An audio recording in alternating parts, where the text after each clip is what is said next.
Bonjour Jean-Michel Sulpicy. Bonjour Barbara. Comment vas-tu? Je vais super bien, merci. Je te dis tu, Oui, parce que bien je te sûr. connais, on s'est connus en 2012. C'est ça, exactement. Ouais. Donc je suis ravi d'être là.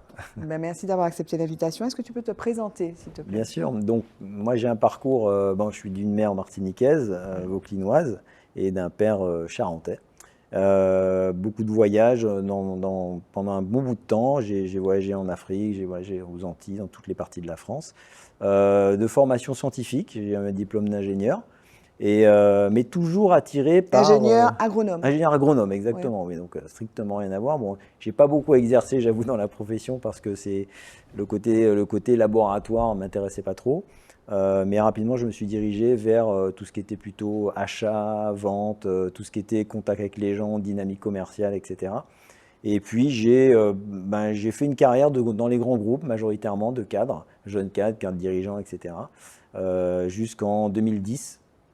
Parce que parallèlement à ça, j'ai rencontré un associé que tu connais, qui s'appelle Cédric. Cédric Seillan. Voilà, Seillan Ibrahim, exactement. Et qui était dans la finance, qui avait un cabinet de finance à Paris, et avec lequel on s'est bien associé. On a eu une formation un peu particulière, on s'est rencontrés, bon, je ne vais pas détailler tout ça parce que ça serait trop long, mais on a décidé de s'associer. Et puis de partir à l'aventure dans ce qu'on a appelé à l'époque, qui s'appelait Énergie Performance, qui aujourd'hui s'appelle le Supra Training. Voilà, donc Supra Training. le Supra Training. Okay. Donc une partie, je dirais, bien corporate, avec un boulot de dirigeant, de cadre dirigeant dans les sociétés. Donc je sais ce que c'est que le business, l'économie, la volonté de gagner des parts de marché, le problème de la compétition, etc. Et puis après, parallèlement à ça, moi j'ai toujours été intéressé par ce qu'on ne voyait pas. C'est-à-dire, vous voyez quelqu'un qui réussit, qui est puissant, qui est charismatique, mais en fait c'est son état d'esprit qui est important. Donc j'ai eu la chance d'être formé sur des techniques qui me permettent justement, dès 2010, bien en fait on a, après quelques années d'expérience, je dirais en non officiel, on a officialisé des protocoles qu'on a créés et on est parti aux États-Unis. Et là, aventure exceptionnelle, on a rencontré Dennis Mitchell, qui d'ailleurs, il y a un reportage sur lui sur Netflix qui s'appelle Sprint, que j'encourage à tous les sportifs de regarder. Et en fait, on a commencé à prendre des athlètes. Pour la promesse, elle était assez puissante, c'était vous allez battre votre record. Avec nous, avec des sessions très rapides, vous allez battre votre record sans sophologie, sans hypnose, sans technique de relaxation. C'est des choses que nous avons inventées, qu'on a puisées dans différentes sources et qu'on a protocolarisées. Et c'est extrêmement rapide. Pourquoi? Parce qu'aujourd'hui, les gens ont besoin de rapidité, de résultats rapides. Alors, on va venir un petit peu à la méthode.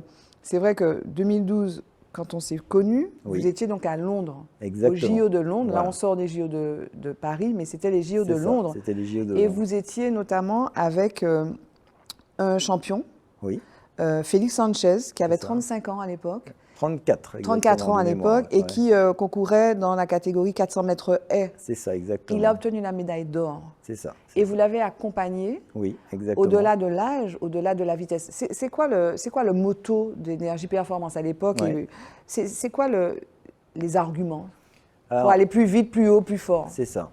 Alors, écoute, il y a l'aspect psychologique qui commence donc quand même depuis quelques années à être très abordé dans le monde du sport. Alors je dis l'aspect psychologique pour le distinguer de l'aspect mental, parce qu'il y a une confusion dans la tête des gens entre préparateur mental, si on fait un peu de psychologie, etc. Pour moi, c'est pas du tout la même chose. Justement, on peut transformer et améliorer les compétences et les performances de quelqu'un en agissant sur 3 plans. Il y a l'aspect mental, il y a l'aspect psychologique et il y a l'aspect physique. Et si vous pouvez vous situer sur un seul des aspects, par exemple la connaissance, c'est l'aspect mental. Mais la connaissance ne transforme pas la vie de quelqu'un. Parce que si elle n'a pas la psychologie pour communiquer, si elle n'a pas l'énergie pour agir, en fait, elle ne pourra pas transformer la situation. Donc, moi j'aime bien parler, il y a la connaissance, le monde de la connaissance, et il y a le monde du principe. Moi, ce qu'on a travaillé et développé, c'est le monde du principe. On dit beaucoup en science le principe actif. Donc, en fait, on a des principes qui agissent sur les 3 plans. Et à partir de là, en fait, on peut prendre n'importe quel athlète, n'importe quelle personne qui est dans un domaine donné et l'amener à un niveau supérieur bien plus vite que les méthodes classiques. C'est ce qui fait qu'on s'est rapidement développé à haut niveau. Alors bien sûr, les gens ne me connaissent pas ici quasiment, mais on s'est beaucoup développé à haut niveau. On parlera peut-être des athlètes que j'ai eus. Et cette année, notamment au JO de Paris, peut-être? Ouais, au JO de Paris, on a eu une athlète, effectivement, dans un sport assez connu, puisque nous avons fait 2 finales chez les hommes et les femmes, voilà, mystérieusement. Et elle a, selon ses pairs, selon les plus professionnels de ce sport, elle a été élue la meilleure athlète, en tout cas, en temps de jeu. Voilà. Et donc, en 2012, pour revenir à 2012, on se rencontre là-bas. Parce que ma sœur te connaissait, enfin il y a quelque chose comme ça. Et puis tu nous connaissais pas, donc nous enchanté, on sympa. Et depuis, moi, on s'est pas revu. Non. Mais bon, on te dit voilà, on a un athlète qui est là. Tu dis ok. Et en fait, il fait la course et il gagne la course. Oui. Et là, tu nous as appelés. Je me rappelle, on était dans un petit appart en banlieue de Londres parce qu'il y avait trop de monde sur les stades. Et elle a dit mais en fait c'est bien vous. Elle dit oui. Et là, on s'est vu et on a commencé notre. Et alors, je me rappelle, pour revenir à ce moment. Une des notions, parce que tu parles des protocoles, en fait, du protocole que vous avez mis en place, mais une des notions, un mot qui m'est resté en 12 ans, et aujourd'hui, on ne s'est pas revu depuis 12 ans, c'est le mot c'est cette analogie avec la plume et la légèreté. Exactement. En fait, il y a des concepts qui sont légèreté et vitesse. C'est ça. Légèreté, allègement. C'est quoi ça tourne autour de ça, mais qu'est-ce que tu dis à l'athlète, à Félix Sanchez, pour qu'il aille plus vite? Alors, il n'y a pas que les mots, c'est justement, c'est là où j'insiste. L'aspect psychologique tient une partie importante parce que la psychologie d'un être humain peut faire qu'il échoue, qu'il réussit alors qu'il a les capacités. Mais s'il n'a pas la bonne psychologie adaptée à la situation ou à son interlocuteur, ben c'est foutu. Il y a aussi un aspect, je dirais, physique-physiologique. Oui. C'est-à-dire que même, je dirais, énergétique. Il faut employer le mot. Mais le mot est tellement galvaudé que je fais très attention à l'employer, ce mot-là. Mais il y a ça. C'est-à-dire que c'est un principe supérieur. Par exemple, on va parler du cerveau. Le cerveau, il permet quoi? Il permet de penser.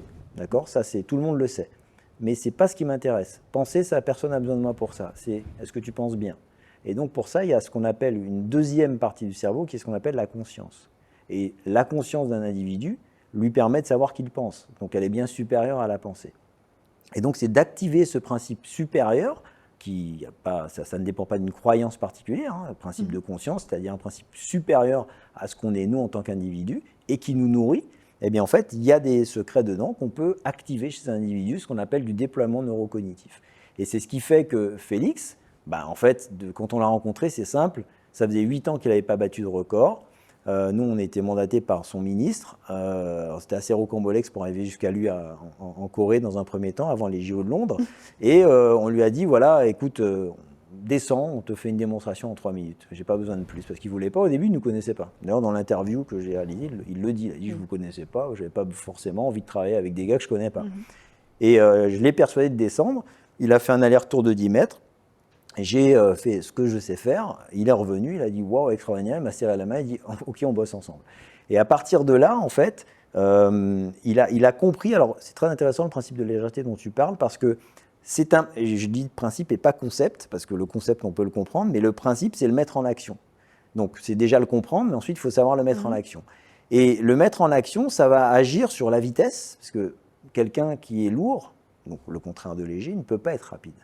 Dans le monde de l'entrepreneuriat, surtout maintenant, vous devez être très rapide pour prendre des décisions.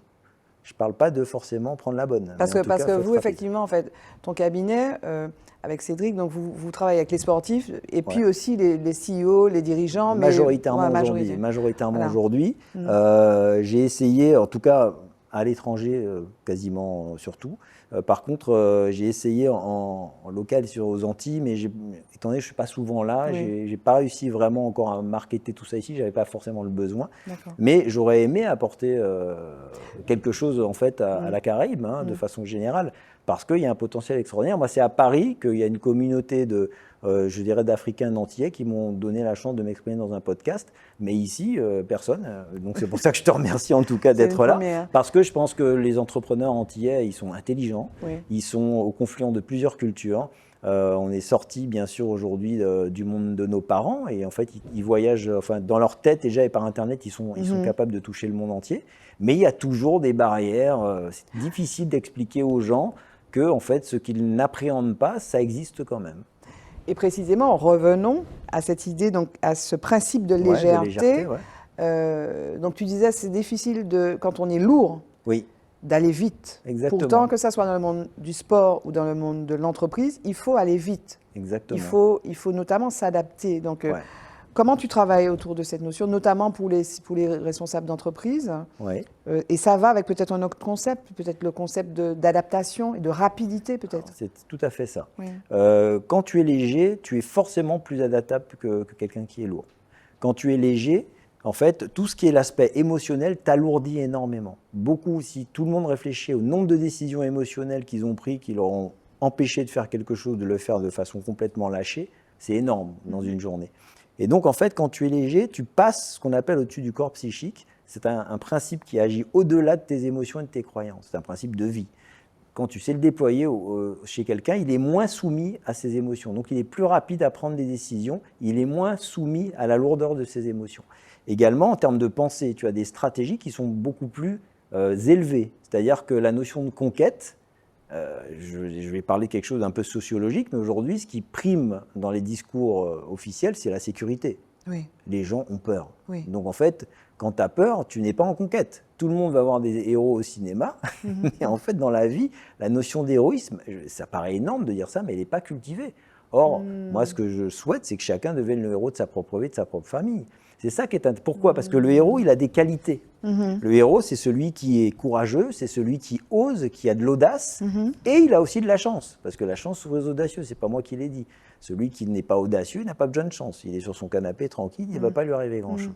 Et donc, si tu veux, ce principe de la légèreté, il te permet d'être au-dessus des situations, il te permet aussi, parce qu'il est lié à une qualité qui n'est pas assez développée, c'est l'imagination. L'imagination au sens bénéfique du terme, c'est-à-dire de nouvelles idées, de nouveaux concepts, des nouvelles façons de comment se renouveler réellement dans un monde qui est volatile, complexe, incertain, ambigu. C'est le fameux terme qu'on emploie, en anglais c'est VUCA, volatile, uncertain, complex, ambiguous. Ce monde-là, il est réel, il est aujourd'hui. Mais tu peux le prendre du mauvais côté, c'est extrêmement angoissant de dire à quelqu'un bah, tout est volatile, complexe, incertain et ambigu. Mais c'est réel. Même dans la finance, qui était le truc établi, aujourd'hui, on est dans les cryptos. Il n'y a rien de plus volatile et d'incertain, et de complexe, et d'ambigu. Donc, mais pourtant, il y en a qui arrivent. Il y en a certains qui arrivent. Ils ne sont pas une majorité, il ne faut pas croire.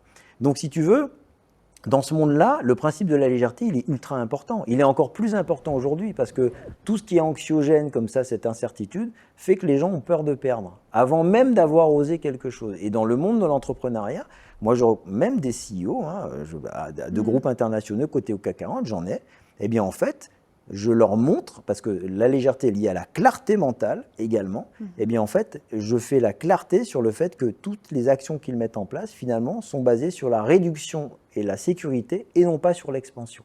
C'est-à-dire que dans la société actuelle, mais c'est pour ça que le sport de haut niveau m'intéressait, parce que les athlètes de haut niveau, ceux qui performent au niveau mondial, sont des gens qui ne pensent pas sécurité, ils pensent audace et ils ne se posent pas la question de savoir qu'est-ce que je vais perdre. Eux, ce qu'ils veulent, c'est dépasser des limites. Et gagner. Par contre, à haut niveau, on trouve aussi des gens qui perdent, mais qui digèrent rapidement. C'est-à-dire qu'ils ne restent pas soumis à la peur de perdre à nouveau. Donc, tout ça, en fait, ça crée un espèce de... Enfin, ça fait partie des protocoles où on déploie ça dans des domaines qui sont les relations, qui sont l'argent, parce que l'argent est extrêmement... En fait, c'est extrêmement émotionnel chez n'importe qui. Le problème à l'argent, la culture, alors surtout en Europe et en France, n'en parlons pas, c'est quelque chose qui a pris pour moi un très mauvais tournant. Genre, aujourd'hui, on raye des voitures en France. On raye une voiture de luxe. Il y a des gars qui sortent leur Ferrari, ils se la font rayer. Je ne sais pas ce qui se passe dans la tête de quelqu'un pour se dire je vais rayer sa voiture. On est quand même c'est la culture du moins plutôt que la culture du moins plutôt que la culture du plus. Donc, moi, c'est pour ça que j'avais aussi une certaine sélection des gens, parce que les gens disent « Ah ouais, telle personne, elle a réussi, elle a plusieurs sociétés ». Ça ne veut rien dire pour moi, cette réussite. Parce qu'en fait, si sa vie, elle est lourde, parce que en fait, c'est compliqué, parce que c'est toujours difficile, des relations avec les gens, avec même ses sociétés, c'est toujours très lourd. Le monde du business, il est lourd. Donc en fait, si on n'a pas ces secrets pour être beaucoup plus léger là-dedans, en fait, on va être pris dans la matière. La suite pour toi, c'est quoi ? La suite, c'est de continuer de me développer. Là, on travaille sur des projets un petit peu plus, je dirais, Internet maintenant, parce qu'on s'est développé que du bouche à oreille. Je parle à l'étranger. Quelques personnes me connaissent ici, mais je pense qu'ils n'ont pas une bonne appréhension de ce que je fais. Donc, c'est se développer sur Internet, donner aux gens, en fait, je m'adapte au monde, c'est-à-dire des principes en fait différents de ce qu'ils entendent. pour pouvoir justement toucher d'autres personnes et éventuellement développer des programmes un petit peu par Internet. Okay. Mais toujours avec une certaine sélectivité, je dirais à des gens qui n'ont pas besoin de moi. Les gens, clairement, s'ils ont besoin d'être tranquilles et en sécurité, je ne suis pas la personne avec qui il faut travailler. Voilà. Le mot de la fin, Jean-Michel, ce serait quoi? Je dirais que seul l'impossible offre de l'intérêt. Le possible, pour moi, n'offre aucun intérêt. Merci, voilà. Jean-Michel Sulpicy. Merci, Barbara, beaucoup. Et à bientôt.